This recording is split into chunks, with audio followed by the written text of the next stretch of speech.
শ্রীকৃষ্ণের শ্রীরূপ বর্ণনা হবে, রূপের বর্ণনা করবেন কে? প্রেমময়ী রাধারানী। নেতায় গৌর হরিবোল হরিবোল। তা আসুন আমরা সবাই মিলে আগে চলে যাব শ্রীধাম নবদ্বীপে। নবদ্বীপে আমরা গৌর হরির চরণ একবার দর্শন করে আসি, প্রভুর রূপমাধুর্য আস্বাদন করে আসি। হরিবোল হরিবোল। সবাই মিলে একবার প্রাণ ভরে উলুধ্বনি আর হরিধ্বনি। হরিবোল হরিবোল হরিবোল হরিবোল। সকল ভক্তের চরণে নিবেদন, আমি অধমা পামর মূঢ়, ভজন জানি না সাধন জানি না, লীলা পরিবেশনে ভুল ত্রুটি হলে সন্তান জ্ঞানে ক্ষমা করবেন। জয় রাধেশ্যাম, জয় রাধে রাধে।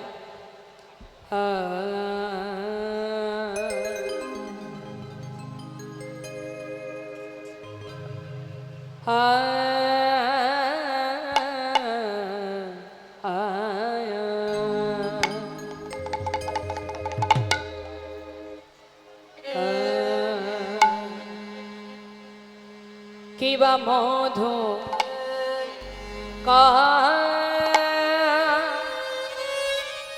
মধুকর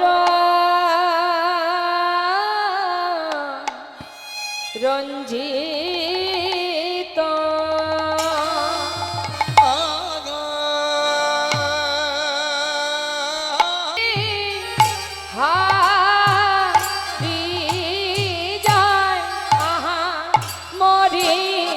মধু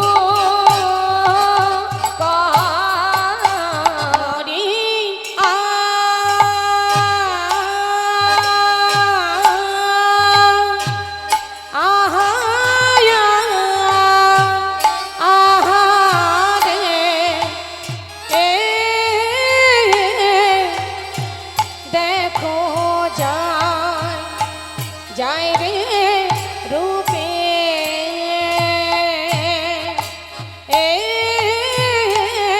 যায় রে রূপের বলি হাতি যায় আহা মরি মধু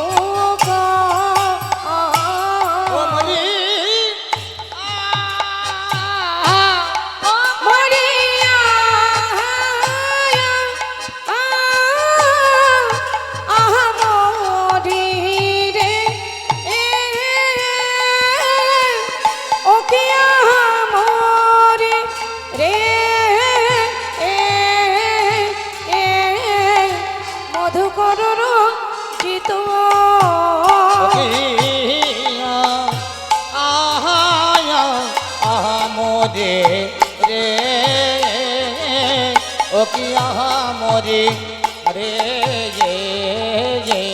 মধুকর রঞ্জিত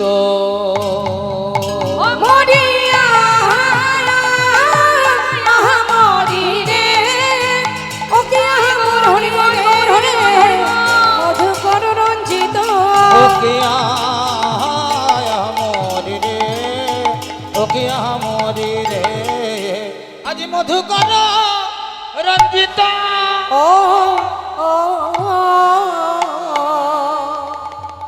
মধুকর রঞ্জিত মালতী মণ্ডিত জিত ঘন কুঞ্চিত কেশ। কি বললেন মহাজন?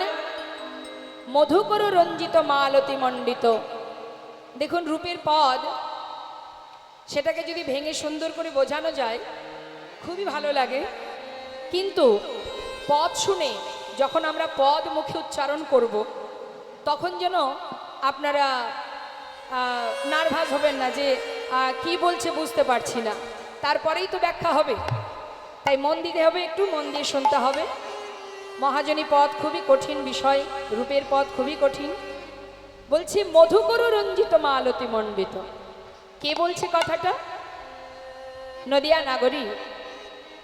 সে বেলি অবসানকালে সুরধ্বনিতে জল আনতে গিয়ে নদিয়ার চাঁদামার গৌর সুন্দরের সেই রূপমাধুর্য দর্শন করে ঘরে ফিরে এসে আর এক রমণী, নদিয়ার আর এক নাগরী, তাকে কাছে পেয়ে সেই রূপের কথা বর্ণনা করছেন।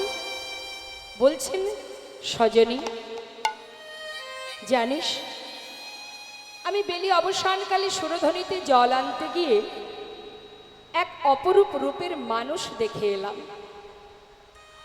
এখন প্রথম নাগরী বলছে আর দ্বিতীয় নাগরী মনে মনে ভাবছে, আমিও তো গিয়েছিলাম জল আনতে, আমিও তো একটা মানুষকে দেখে এসেছি, তাহলে ও আগে বলুক, ওর কথা আর আমার দেখা দুটো এক হয় কিনা মিলিয়ে দেখব। তা প্রথম নাগরী বলছে আর দ্বিতীয় নাগরী শুনছে। তা প্রথম নাগরী, নদিয়া নাগরী, তিনি কি বলছে, সজনী আমি কি দেখলাম জানিস, মধুকর রঞ্জিত, মধুকর রঞ্জিত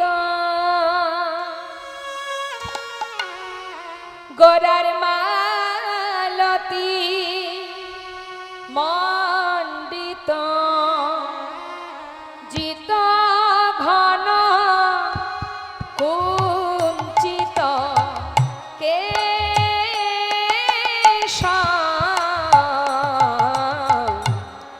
মধুকর রঞ্জিত মালতী মণ্ডিত জিত ঘন কঞ্চিত কেশ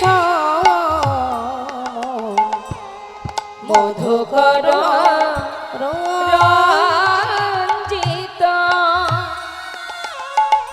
কোন ভাগ্যবতী সাজায়েছে, কোন ভগবতী সাজায়েছে, কোন ভাগ্যবতী সাজায়েছে, কোন ভগবতী সাজায়েছে, মালতী মালা দিয়া কোন ভাগ্যবতী ওই সাজায়েছে, মালতী না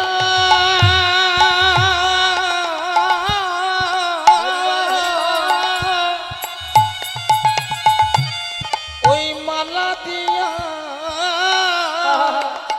কোন ভাগ্যবতী সাজাইছে ওই না মালতী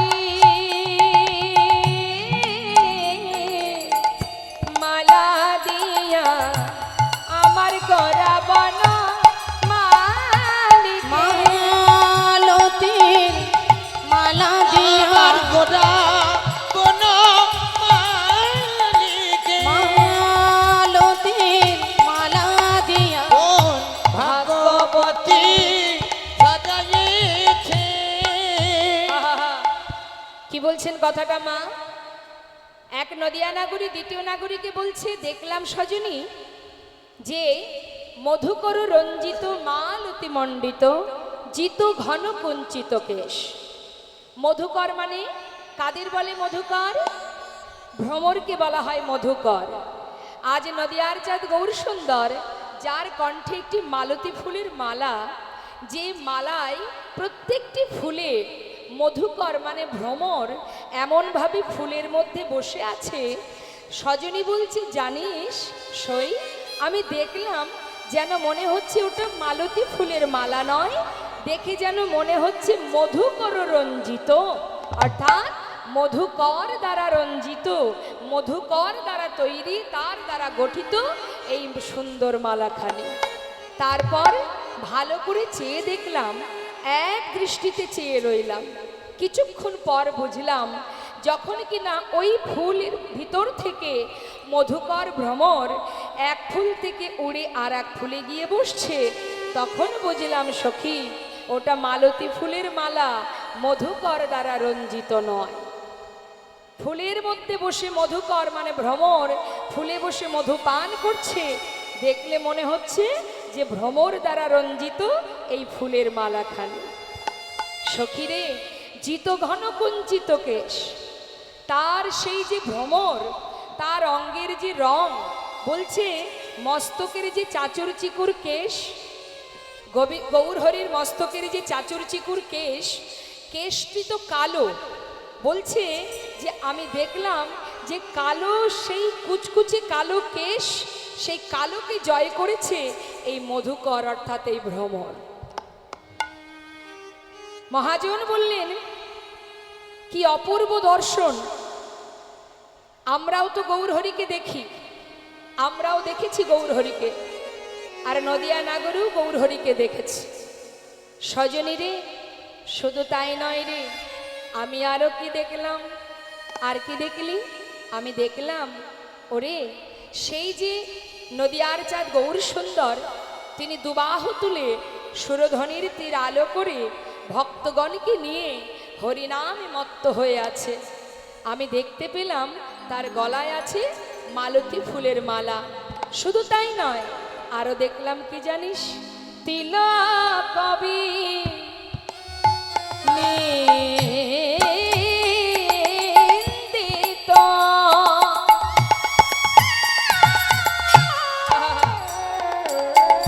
গোরার শশধর রূপকার তিলক কবি নিন্দিত গোরার শশধর রূপকার। ওরে তিলক কবি নিন্দিত গোরার শশধর রূপকার। তিলক কবি নিন্দিত গোরার শশধর রূপকার। ওরে যুবতী, ওমা যুবতী মানে নারী জাতি, সখী যুবতী মনোহর বেশ,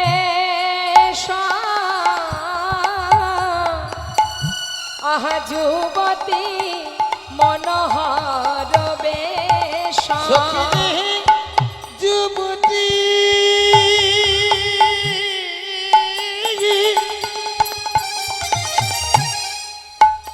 ওই না মনোহরা বেশ, ওই না যুবতী মনোহর বেশ।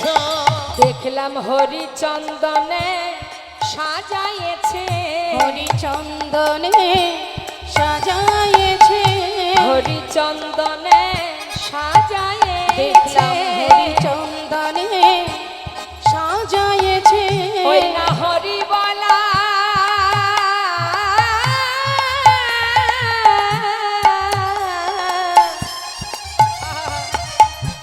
বদন খানি, দেখলাম হরিচন্দনে সাজাইছে, ওই না হরি বলা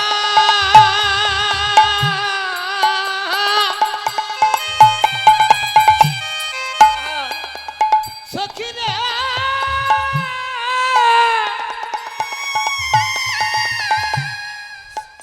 ওই না হরি বলার বাদন খানি। হরি বল, হরি বল। দেখিলাম হরিচন্দনে সাজাইছে, ওই হরি বলা বদন খানি আমি এই এখনই দেখে এলাম। হরি বলার বদন খানি এই এখুনি দেখিলাম, আমি হরি বলার বদন ওই না খানি, এই এখুনি দেখিলাম, আমি হরি বলার বদন খানি, এই এখুনি দেখিলাম। হরি বলার বদন খানি হরিচন্দনে সাজায়েছে। ওই না যুবতী মনোহর বেশ, ওই না যুবতী মনোহর বেশ। হরিবলা বদন খানি হরিচন্দনে সাজানো, হরিবল হরিবল। তিলক বিনিন্দিত শশধর রূপক, কত সুন্দর কথা। জয় রাধে। শুরু হয়েছে গল্প, একটু ডেকে দিন তো। ওমা কি হয়েছে? হরিবল হরিবল। আপনাদের পাশে যে নদীটা পার হয়ে এলাম, ওই নদীটার নাম কি? ভাগীরথী। ভাগীরথী, বেশ ভাগীরথী বলছেন, পাশে গঙ্গা যোগ করে দিই, পাশেই তো আছে। তা ভাগীরথী যে ভগীরথ এনেছিল সেই কারণেই তো ভাগীরথী গঙ্গা। হ্যাঁ, তা কাছাকাছি তো আছেন। গৌরহরিকে দেখেছেন তো? নবদ্বীপে গিয়েছেন? হ্যাঁ, দর্শন করেছেন? বাহ বাহ বাহ। তা গৌরহরি কেমন করে দাঁড়িয়ে আছে বলুন তো নদিয়ার মাঝে? ঠিক করে বলবেন কিন্তু। গৌর বাড়িতে গিয়েছেন তো? গৌরহরিকে দর্শন করেছেন? তা গৌর বাড়িতে গৌরহরি কেমন করে দাঁড়িয়ে আছে?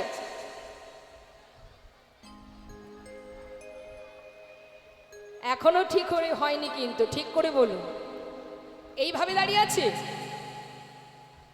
আর একবার যাবেন গৌর বাড়িতে, আর একবার যাবেন নবদ্বীপে, গৌর বাড়িতে যাবেন, দেখবেন সেখানে কেমন করে দাঁড়িয়ে আছে। এইভাবে নয়, এইভাবে।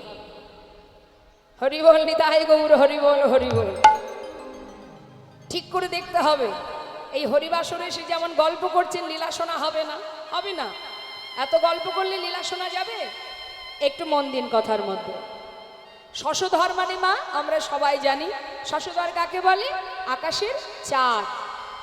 তার নদিয়ার মাঝে আরো একটি চাঁদের উদয়। নদিয়ার আকাশে কোন চাঁদ? আমার গৌর চাঁদ। নিতাই গৌর হরিবল হরি। তা বলছে এই অপূর্ব চাঁদ, গোরা চাঁদ, এই চাঁদে যে একবার জ্যোৎস্নায় স্নান করেছে, আকাশের চাঁদ আমরা দেখতে পাই, যেটা আকাশে একটাই চাঁদ আছে। আর নদিয়ার চাঁদ আমার গৌর সুন্দর। আজ দেখুন মহাজন বলছে তার ললাটে আছে কি সুন্দর একটি তিলক, তাই তো? যার রূপ দেখলে যুবতী মনোহর বেশ। যুবতী মনোহর বেশ মানে তার সেই অপরূপ রূপটা দেখলে যে দেখবে তার অঙ্গে কোনো দামি বসন নেই, আছে? রাজবেশ আছে কি? নেই। তাহলে দামি দামি গহনা আছে? তাও নেই। কিন্তু সেই রূপ দেখলে এই ত্রিভুবন ভুলে যায়। তাহলে রূপ কাকে বলে? আমরা সাজলে আমাদের দেখতে ভালো লাগে, না সাজলে কি ভালো লাগবে দেখতে? আমরা সেজে গুজে থাকি বলে দেখতে ভালো লাগে। শাস্ত্রে বললেন রূপ তো সেটাই যেটা না সাজলেও ভালো লাগে। হ্যাঁ, সুন্দর হতে সুন্দরতম। শাস্ত্রে তার জন্য বললেন অঙ্গন্যা ভূষিতা নেব্র কৈরিষিত ভূষণা বিনা চেন ভাতি তদ্রূপা মতি কথ্যতে। অর্থাৎ যে অঙ্গে কোনো দামি বসন নেই, দামি বসন ভূষণ নেই, না আছে দামি অলংকার, তথাপিও সেই অঙ্গ সেই দেহ সুন্দর থেকেও সুন্দরতম, যাকে দেখলে ত্রিভুবন ভুলে যায়, জগতের জীব ভুলে যায়, সেই তো হচ্ছে প্রকৃত রূপ। হরিবল। তাই এমন ভুলেছিল, গৌরহরির রূপ দেখে ভুলেছিল, জগতে অনেক প্রমাণ আছে। তাই শুধুমাত্র এক ভক্তের কথা একটু বলবো। মা নবদ্বীপে মা বিষ্ণুপ্রিয়া, তার কথা একবার ভাবুন। মা বিষ্ণুপ্রিয়া সুরধনীতে স্নান করতে গিয়ে গৌরহরির বদন কমলটা দর্শন করেছিল। দর্শন করবা মাত্রই তার নারীত্ব বলতে যা কিছু ছিল সর্বস্ব গৌর চরণে সঁপে দিয়েছিলেন। তাই গৌর হরিব। আমরা যার কথা শুনতে এখানে বসে আছি তাকে চোখে দেখিনি, কিন্তু তার কথা শোনার জন্য আমরা পাগলের ন্যায় সবাই বসে আছি। এমনও কোনো ভক্ত আছে মা যে চোখে দেখেনি, শুধু শুনেছে, শুনেই সে ঘর ছেড়ে পথে নেমে গেছে। কত ভক্তের কথা বলবো। নামাচার্য শিলা ঠাকুর হরিদাস, যিনি নামকে আশ্রয় করে কোনো কিছুর ভয় না করে সারা জীবনের ন্যায় নামকে সম্বল করে পথের বাহির হয়েছিলেন। শুধু তাই নয়, আরো এক ভক্তের কথা বলি। সে হচ্ছে স্বরগোস্বামীর মধ্যে একজন গোস্বামী, যার নাম রঘুনাথ দাস গোস্বামী। তাই গৌর হরিব। সে তো রূপ দেখেনি মা, কিন্তু শুনে রূপের কথা, গুণের কথা শুনে শুনে ছোটবেলা থেকে বড় হয়েছিল এবং এক সময় সে পথের পাগল হয়ে যায়। এই যে রঘুনাথ দাস, আমরা সরগোস্বামীকে সবাই জানি, জয়রূপ সনাতন ভট্ট রঘুনাথ, শ্রীজীব গোপাল ভট্ট দাস রঘুনাথ। তা রঘুনাথ দাস যার ঘর ছিল আমাদের নৈহাটি থেকে যদি আমরা বর্ধমানের দিকে যাই, একটা স্টেশন পড়ে যার নাম আদি সপ্তগ্রাম। মন দেবেন কথার মধ্যে, শুধু দেখুন শুনে পথের বাহির হলো। তাই তো মহাজন পদাবলিতে বললেন যে যুবতী মনোহর বেশ। শুধু আমার আপনার মতো নারী জাতি নয়, কত মানুষকে পাগল করেছে, কত রাজাকে পাগল করেছে। সম্রাট আকবর তিনি লিখেছেন, জিও জিও মেরা মন চোরা গোরা, आप ही नाचो तो आपन रसे भरा, ওই ছন প্রভু কো যাই বলি হারি, সম্রাট আকবর তেরা প্রেম ভিখারি। নেতারি হরি বল। কত ভক্তের কথা বলবো, কত মুসলমান ভক্ত বিধর্মী হয়েও ভগবানকে যারা ভালোবাসে তাদের কোনো জাত থাকে না। যেমন নাসির মাহমুদ, আব্দুল করিম, কাজী নজরুল ইসলাম, চাঁদ কাজী, যারা নিজেকে সঁপেছিলেন গৌর চরণে। হ্যাঁ, তা সেই যে আদিশব্দ গ্রাম নিবাসী গোবর্ধন দাসের একমাত্র ছেলে এই রঘুনাথ দাস। গোবর্ধন দাস তিনি একটু ভক্তি মার্গের ছিলেন মা। তিনি যেখানে ধর্মীয় কাজ হতো দান ধ্যান করতেন, যেখানে ভগবানের সেবা হতো দান করতেন, কারণ তিনি জমিদার ছিলেন, তো তার তো কিছু অভাব ছিল না। এখন তার মনের বাসনা যে আমার ছেলে, আমার সন্তান, তারও যেন কৃষ্ণপদে মতিগতি থাকে। সব মা বাবাই তাই চায়, ছেলে মেয়েদের যেন ভগবানের চরণে মতি থাকে, প্রত্যেকটি মা বাবা চায়। এখন গোবর্ধন দাস তার স্ত্রীকে বলেছে, দেখো ছেলেকে যদি কৃষ্ণপদে মতিগতি করাতে চাও তাহলে ওকে ঘরে রেখে দিলে হবে না, যেখানে সাধু সঙ্গ হবে, বৈষ্ণব সঙ্গ হবে, সেইখানে নিয়ে যেতে হবে। নেতায় গৌর হরি বল। কারণ বৈষ্ণবের চরণধ্বনি না গ্রহণ করলে, বৈষ্ণবের চরণ রজ অবনীর সুখ সম্পদ, শোনো ভাই দিয়া এক মন, আশ্রয় করিয়া ভজে তারে কৃষ্ণ নাহে ত্যাজে, আর সব মরে অকারণ। বৈষ্ণবের চরণ জল কৃষ্ণ ভক্তি বল, আর কিছু নাহি বলবন্ত, বৈষ্ণবের চরণ রেণু মস্তকের ভূষণ বেনু, আর কিছু নাহি ভূষণের অন্ত। তাই বৈষ্ণব সঙ্গ করাতে হবে। ভক্তি রাজ্যে প্রবেশ করতে গেলে সবার আগে চাই সাধু সঙ্গ। তা তুমি যেখানে হরিনাম কৃষ্ণ নাম হবে সেইখানে সন্তানকে নিয়ে যাবে। প্রতিদিন গোবর্ধন দাসের স্ত্রী সন্তানকে নিয়ে যেখানে সাধু সঙ্গ হয়, কৃষ্ণ কথা হয়, সেখানে নিয়ে যায়। কোলের মধ্যে বসিয়ে রাখে, ছোট শিশু, কিছুই সে বোঝে না, তার জ্ঞান বুদ্ধি তো এখনো হয়নি, কিন্তু মায়ের কোলে বসে বসে প্রতিদিন সে কি দেখে, সবাই একে অপরকে জড়িয়ে ধরে আলিঙ্গন করছে, কেউ বা কাঁদছে, কেউ বা ধুলায় গড়াগড়ি দিচ্ছে, কেউ কৃষ্ণ কৃষ্ণ বলে চিৎকার করছে। সে বুঝুক বা না বুঝুক, দেখতে তো পাচ্ছে। এটাই তার মনের ভিতরে প্রশ্ন যে সেই মানুষটি কে, যার কথা শুনে জগতের জীব এমন পাগল হয়ে যায়। আহা, এই তার মনের মধ্যে প্রশ্ন। দেখতে দেখতে ছেলে বড় হচ্ছে মা, একটু একটু করে ছেলে বড় হচ্ছে, আর মনের ভিতরে তার প্রশ্ন জেগে উঠেছে, যার রূপের কথা এত মধুর, যার গুণের কথা এত মধুর, যার কথা শ্রবণ করে চোখে না দেখে জগতের জীব পাগল হয়ে যায়, না জানি সাক্ষাৎ দর্শন আরো কত মধুর। তার মনের বাসনা, যাকে শিশুকাল থেকে শুধু শুনেই গেলাম, যার মহিমা শুনলাম, যার গুণের কথা শুনলাম, কিন্তু চোখে তাকে দেখতে পেলাম না। যদি কোনোদিন তাকে একবার দেখতে পাই, না জানি মানব জনম ধন্য হবে। গোবর্ধন দাসের ছেলে রঘুনাথ দাস আজ করুণাময় গোবিন্দের দর্শন পাবার জন্য এবার পথে পথে হা কৃষ্ণ কৃষ্ণ বলে ঘুরে বেড়ায়। ছেলের বিবাহের উপযুক্ত বয়স হয়েছে, কিন্তু বাবা পড়ে গেল চিন্তায়। কি চিন্তা? ভগবানের গুণ কথা শুনতে শুনতে ছেলে তো পথের পাগল হয়ে গেল। সে যদি এইভাবে পথে পথে ঘুরে বেড়ায় তাহলে আমার জমিদারি রক্ষা হবে কি করে? নিতাই গৌর হরিব। মনের মধ্যে চিন্তা। আমাদের ঘরে সন্তান আসলে দেখবেন অনেক ঘরেই আছে, একটু ভক্তি রাজ্যে যদি প্রবেশ করে আমরা বাধা দিই, যাস না বাবা, এই পথে যেতে নেই। শাস্ত্রে বললেন সেই মাতা মাতা নয়, সেই পিতা পিতা নয়। যদি কোনো সন্তান ভক্তি রাজ্যে প্রবেশ করে তাকে এগিয়ে দেয় সৎ মায়ের, নিজের মায়ের প্রকৃত ধর্ম। কিন্তু মাগো, ছেলে যখন পথে পথে কৃষ্ণ কৃষ্ণ কৃষ্ণ বলে ঘুরে বেড়ায়, সেই সময় গোবর্ধন দাস চিন্তা করলেন আমার জমিদারি রক্ষা হবে কি করে? ছেলেকে যেমন করে হোক ঘরে বেঁধে রাখতে হবে। কি করে বেঁধে রাখা যায়?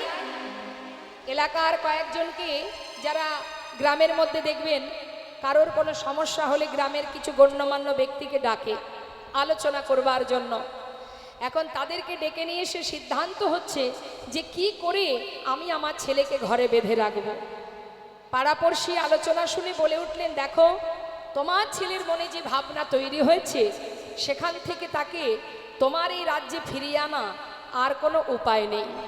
একটা শেষ চেষ্টা করতে পারো, যদি বিবাহ দিয়ে দিতে পারো। নিতাই গৌর হরিব।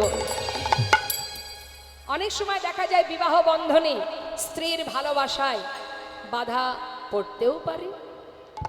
দেরি না করে গোবর্ধন দাস খুঁজতে শুরু করলেন। একটা সুকন্যার সন্ধান করলেন। সুকন্যার সন্ধান করে তাড়াতাড়ি করে শুভ দিন দেখে তার পুত্রের সঙ্গে বিবাহ দিলেন। নিতাই গৌর হরিব। বিবাহ হলো মা। বিবাহের পর ছেলেকে আর বৌমাকে নিয়ে ঘরে এলো গোবর্ধন দাস।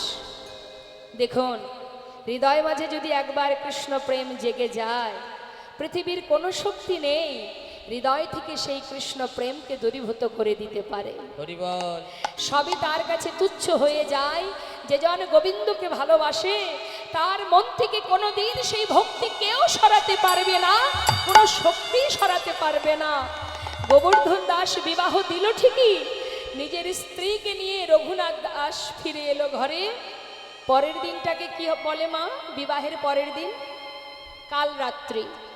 সেই দিন শ্বশুর মশাই নতুন বৌমাকে কাছে ডেকে নিলেন। মা, তোমাকে আমার বাড়ির বৌমা করে এনেছি কেন জানো?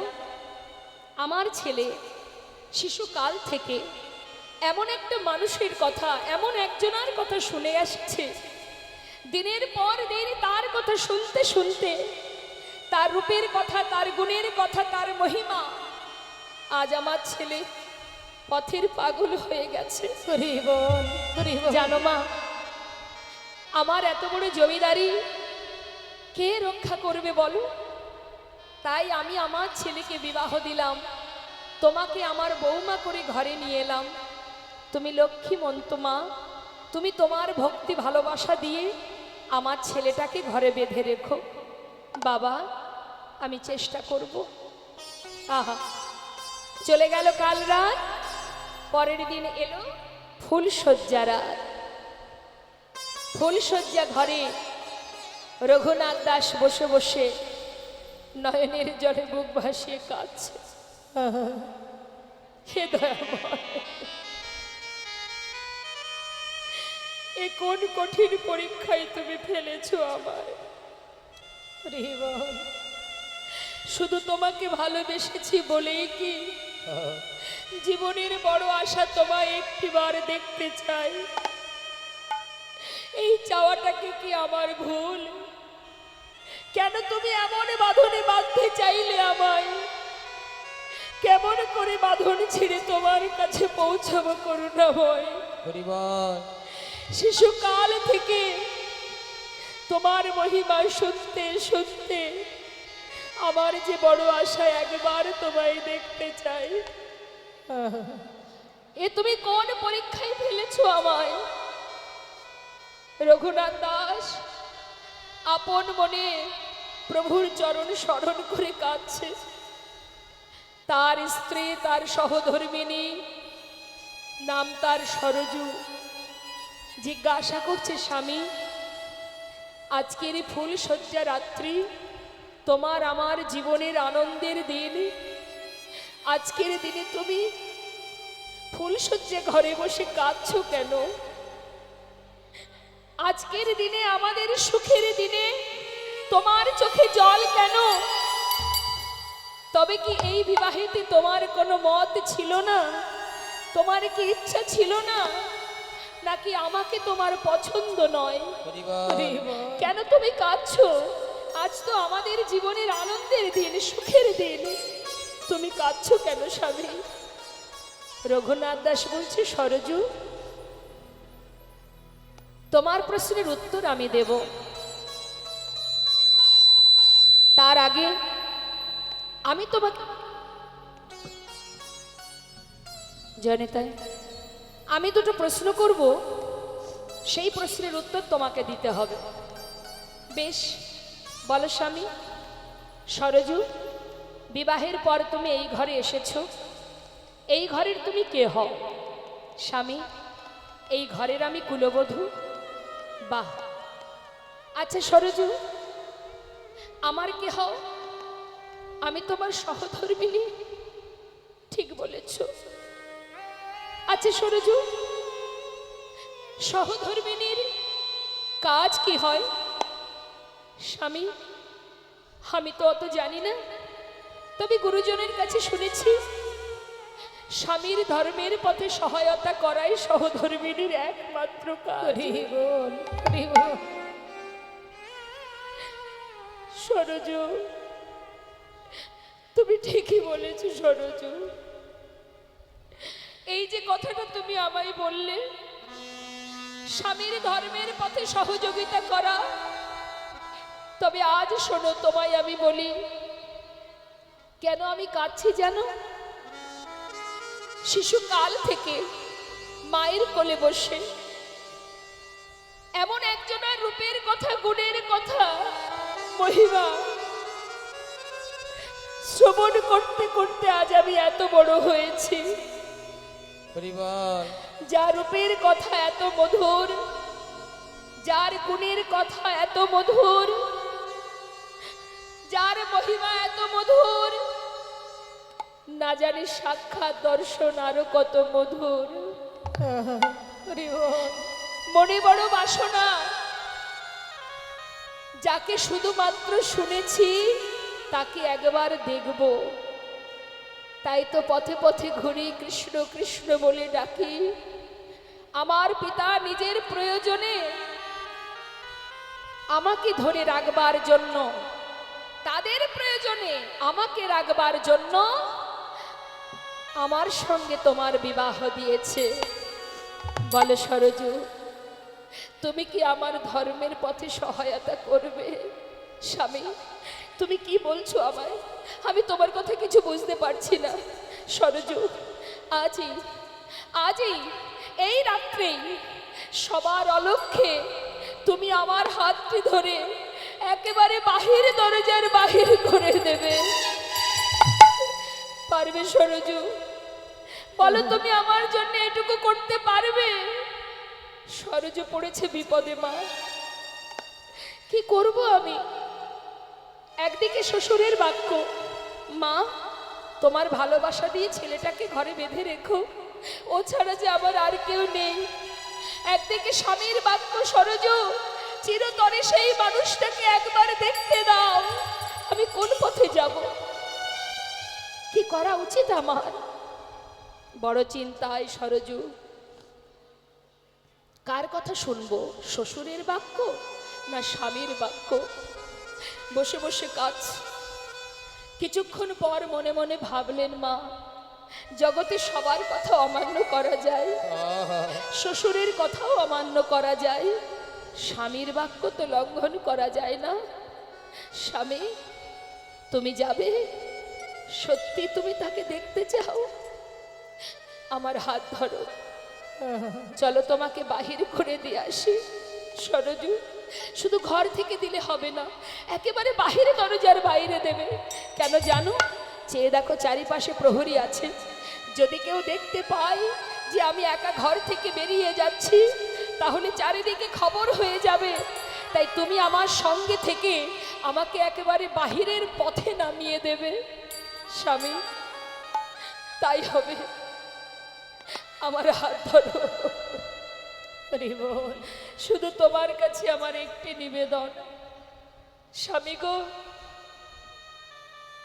যে ভক্তি নিয়ে, যে প্রেম, যে ভালোবাসা তোমার হৃদয়ে জন্মেছে, আমার বিশ্বাস এই শুদ্ধ প্রেম একদিন গোবিন্দ চরণে পৌঁছে দেবেই দেবে। হরি বল। শুধু তোমার কাছে আমার একটাই চাওয়া, যেদিন তুমি তার দেখা পাবে স্বামী গো, আজই তোমার সঙ্গে আমার প্রথম দিন, তোমার সঙ্গে আজই আমার শেষ দিন, আর তো দেখা হবে না। তাই যেদিন শুধু তুমি তার দেখা পাবে, শুধু সেই দিন এই অভাগিনী রে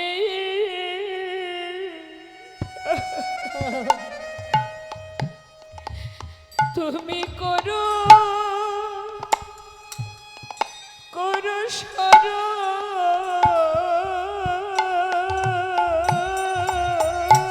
সেদিনে অভাগিনী রে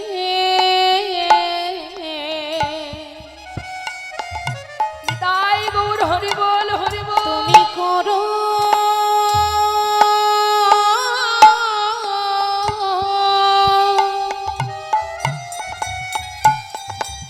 একবার করো যেদিন পাবে তুমি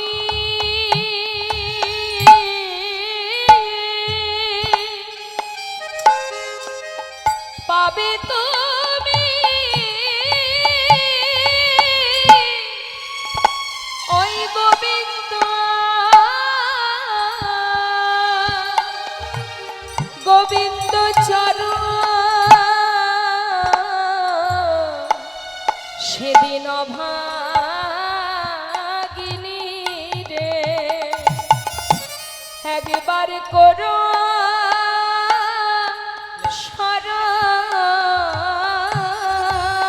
যেদিন পাবে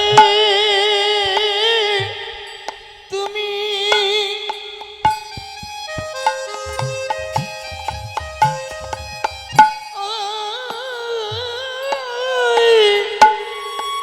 ওই গোবিন্দের চরণ এ হরি বল, হরি বল। অভাগিনী রে করো শরণ। যেদিন আমি আর কিছু চাই না স্বামী, সেদিনেই সেদিন অভাগিনী রে একবার করো স্মরণ। আমি আর কিছু চাই না স্বামী, যেদিন অভাগিনী রে করো শরণ। যেদিন